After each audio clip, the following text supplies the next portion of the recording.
So I woke up today thinking this was going to be a normal off-season day for the Detroit Lions, and man, was I wrong. Because if you're a Lions fan, today is one of those days where you check your phone and suddenly it feels like the entire roster is shifting under your feet.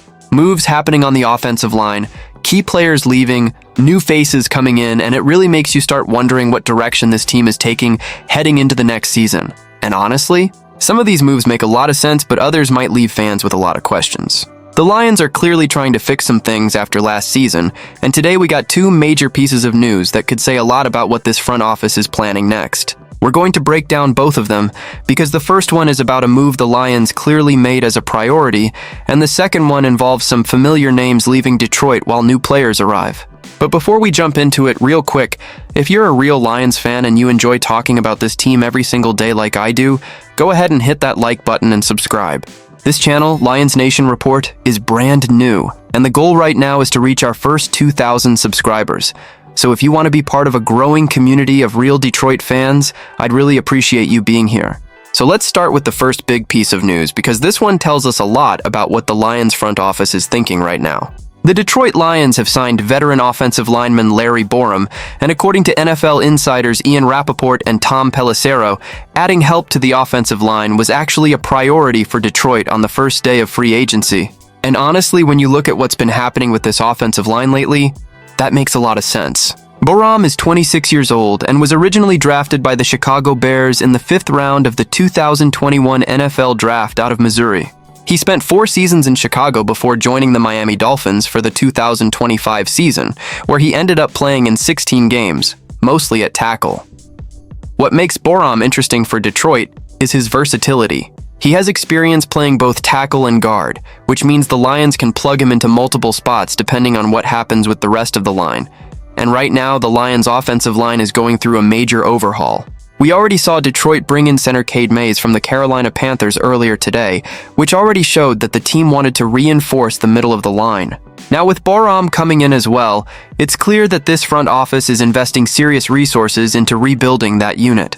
Borom will most likely start as the team's swing tackle, meaning he can step in if either tackle position needs help.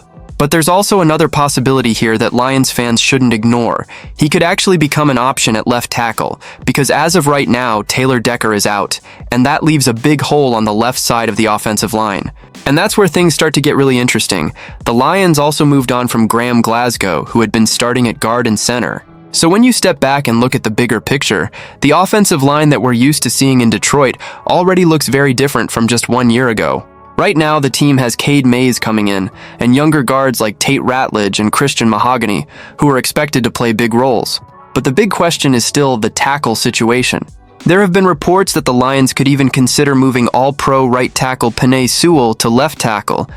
If that happens, it would completely reshape the offensive line. But even if Sewell stays where he is, Detroit still clearly needs a long-term answer on the left side. And that's why the 2026 NFL Draft could become extremely important for this team. The good news for the Lions is that this upcoming draft class is actually very strong at offensive line, especially around where Detroit is picking. The Lions currently hold the number 17 overall pick, and there are several high-level prospects who could realistically still be available. One name that's been mentioned is Oliva Vega-Ioane from Penn State, who many analysts believe could be the top guard in this entire draft class. But if Detroit wants to replace Decker at tackle, there are also 2 elite tackle prospects to keep an eye on, Spencer Fano from Utah and Caden Proctor from Alabama. Both of those players have the potential to step in and become long-term starting tackles in the NFL.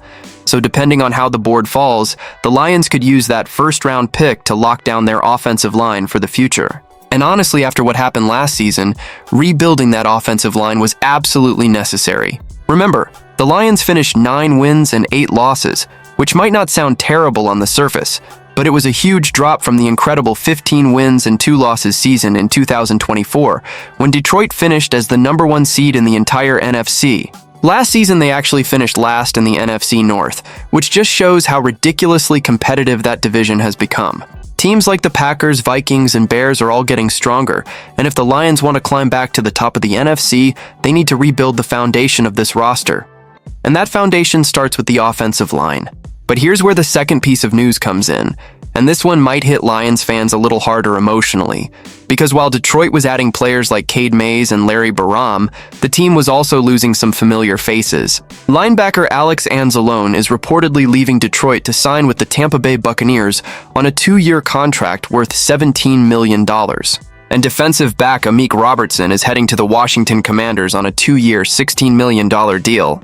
Those moves were also reported by NFL insiders Tom Pelissero, Ian Rappaport, and Mike Garafolo, and it shows that this offseason is bringing some serious change to the Lions roster, and honestly, losing Anzalone is going to hurt. He's been with Detroit since 2021, and he became one of the emotional leaders of this defense. This is a guy who consistently stepped up for the team. He even made Lions history by becoming the first Detroit player ever to record 10 or more tackles and 3 tackles for loss in a season-opening game. Between 2022 and 2023, he also recorded 5 or more tackles in 30 straight games, which is insane consistency for a linebacker. And Lions fans definitely remember when he suffered a broken forearm in Week 11 of the 2024 season. A lot of people thought that was it for the year, but he fought his way back and returned in Week 18, helping Detroit secure the #1 seed in the playoffs that season. That's the kind of player he was for this team. After the news broke, Anzalone posted an emotional message saying that Detroit embraced his family from day one and that many of their most meaningful memories were made in the city. He also said he gave everything he had to help lead the team, but acknowledged that the business side of football sometimes takes players in different directions. And if you're a Lions fan, that message probably hit a little bit.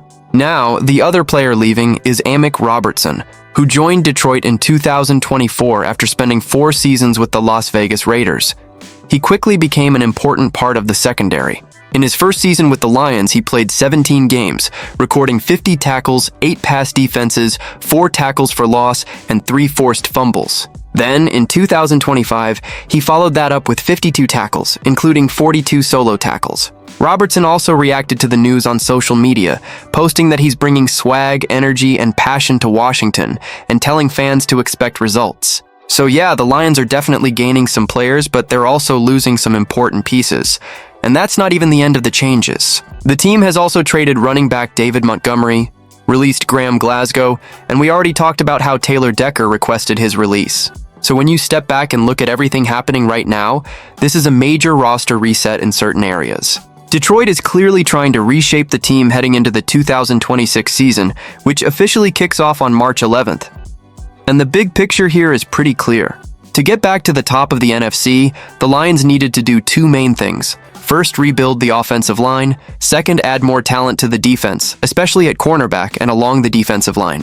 The Lions have already started working on the offensive line by bringing in Cade Mays and Larry Borom, and they could still add even more help in the draft. But the defense still needs reinforcements. That's why some analysts believe Detroit could use the number 17 pick in the draft to target an edge rusher instead of another offensive lineman. 2 names to watch, there are Keldrick Falk from Auburn and Akeem Messidor from Miami, both of whom are considered strong pass-rushing prospects. The truth is, it's impossible to know exactly who will still be on the board when Detroit picks. But one thing is certain. The Lions are entering this offseason with a lot of options, and honestly, that's both exciting and a little nerve-wracking as a fan. Because we all know what this team is capable of when things are clicking. Just a couple seasons ago, the Lions were sitting at the top of the NFC with 15 wins. So now the big question is simple. Can these moves help Detroit climb back to that level again? Because the NFC North is brutal right now, and if the Lions want to get back to the playoffs and eventually chase a Super Bowl, every single decision this offseason matters. And these moves today might just be the beginning. But I want to hear from you. Do you think signing Larry Borom and Cade Mays was the right move for the offensive line? And how do you feel about losing Alex Anzalone and Amik Robertson? Drop your thoughts in the comments because I always love hearing what other Lions fans think about what this team is doing. And if you enjoyed breaking down this news with me, don't forget to like the video and subscribe to the channel. This is the Lions Nation Report. The channel is brand new, and we're trying to reach our first 2,000 subscribers. So if you love talking Detroit Lions football, come join the community, and I'll see you in the next video.